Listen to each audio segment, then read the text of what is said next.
This week's blog post is the second in my series of a timeline from 1900 to 2021. It covers 1910 to 1919. This timeline will be an illustrated decade-by-decade look at the years from 1900 to 2021. I've given you a link to last week's blog post, which has more about the timeline. This post is a teaser. It is not going to show you the full text for 1910 to 1919. If you'd like to receive a PDF of the text, join my free email list. You can look on DianeDurantewriter.com for the Sunday Recommendations tab and find out how to do that.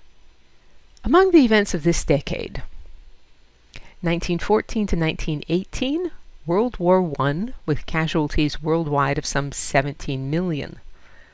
Also, the Spanish flu epidemic, with casualties worldwide of 25 to 50 million. In the US, nearly half of those who die are ages 20 to 40. And they've just come from World War I. Who do you think died in World War I? 1911, Standard Oil was broken up. 1913, three significant events. The 16th Amendment allows the government to levy an income tax. The 17th Amendment requires senators to be elected by popular vote. And also 1913, the Federal Reserve Act establishes a central bank. 1916, Margaret Sanger sets up the first birth control clinic in the U.S. It's in Brooklyn, New York, and she is promptly arrested. 1918 to 20, the first Red Scare.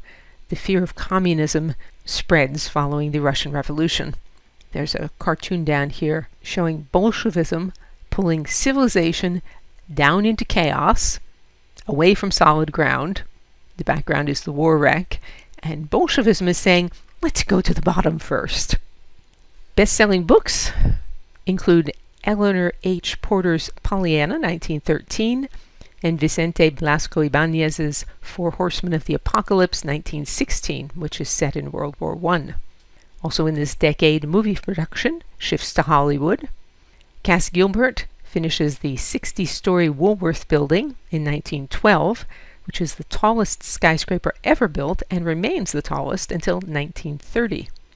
The Armory Show of 1913 introduces abstract and avant-garde painting and sculpture into the U.S. And finally, music included hits by Irving Berlin and George M. Cohan, the rise of jazz and blues, the Ziegfeld Follies, and the earliest radio broadcast. As I said, I would appreciate your input if you see anything that needs correcting or adding. If you go to the blog post on my website, you'll see how to contact me. DianeDurantewriter.com has hundreds of posts on sculpture, painting, architecture, and my other obsessions. To join the free Sunday Recommendations email list, visit the URL on the screen or email me. And you can say, well done, Diane, or support my work and receive rewards by means of the tip jar on DianeDurantewriter.com. As always, thank you for listening.